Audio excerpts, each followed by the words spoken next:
ಹುಣ್ಣಿಮೆ ಎಂದೇ ರಣರಂಗವಾಗಿದೆ ಇಲ್ಲೊಂದು ಗ್ರಾಮ. ಇಲ್ಲೇನಾಗಿದೆ ಅನ್ನೋದರ ಡೀಟೇಲ್ಸ್ ಅನ್ನು ನೋಡ್ತಾ ಹೋಗೋಣ. ಪಟಾಕಿ ಹಚ್ಚೋ ವಿಚಾರಕ್ಕೆ ಹಿಂದೂ ಮುಸ್ಲಿಮರ ನಡುವೆ ಫೈಟ್ ಆಗಿದೆ. ಹಾವೇರಿ ಜಿಲ್ಲೆಯ ಹಾನಗಲ್ ತಾಲೂಕಿನ ನರೇಗಲ್ ಗ್ರಾಮದಲ್ಲಾಗಿರುವಂತಹ ಘಟನೆ ಇದು. 26 ಮುಸ್ಲಿಂ ಯುವಕರ ಮೇಲೆ ಕೇಸ್ ಆಗಿರೋದ್ರ ಡೀಟೇಲ್ಸ್ ಕೂಡ ಸಿಗ್ತಾ ಇದೆ. ಹಾವೇರಿ ಜಿಲ್ಲೆಯ ಹಾನಗಲ್ನಲ್ಲಿ ನೆಮ್ಮದಿ ಭಂಗ ಮಾಡಿದ ಭಂಜಕರು ಇವರು 26 ಜನ. ಬಾಷಾ ಸಾಬ್, ಖಾಜಾ ಸಾಬ್ ಸೇರಿ 26 ಜನರ ವಿರುದ್ಧ ಕೇಸ್ ಆಗಿದೆ. ಆಡೂರು ಪೊಲೀಸ್ ಠಾಣೆಯಲ್ಲಿ ಪ್ರಕರಣ. ಸದ್ಯ ನರೇಗಲ್ ಗ್ರಾಮದಲ್ಲಿ ಪರಿಸ್ಥಿತಿ ಸಹಜ ಸ್ಥಿತಿಗೆ ಬಂದಿದೆ.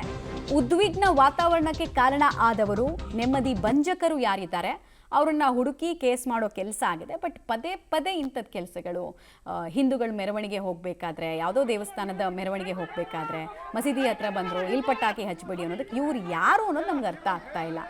ಈ ಐಸೋಲೇಷನ್ನ ಮನೋಭಾವನೆ ಇದೆಯಲ್ಲ, ತಮ್ಮನ್ನು ತಾವು ಐಸೋಲೇಟೆಡ್ ಆಗಿಡೋದು, ಅದು ತುಂಬ ಅಪಾಯಕಾರಿ ವಿಚಾರ. ನೀವು ವಿಜುವಲ್ಸ್ ನೋಡ್ತಾ ಇದ್ದೀರಾ. ಸಂಭ್ರಮ ಇರಬೇಕಾದ ಜಾಗದಲ್ಲಿ ರಕ್ತ ಸಿಕ್ತ ವಾತಾವರಣ. ಏನಕ್ಕೆ ಈ ಕಿತಾಪತಿಗಳನ್ನು ಮಾಡಬೇಕು ಈ ಮುಸ್ಲಿಂ ಯುವಕರು ಅನ್ನೋದು ಗೊತ್ತಾಗ್ತಾ ಇಲ್ಲ. ಏನಾಗ್ಬಿಡ್ತಾ ಇತ್ತು? ಪಟಾಕಿ ಹೊಡೆದಿದ್ರೆ ಏನಾಗ್ತಾ ಇತ್ತು?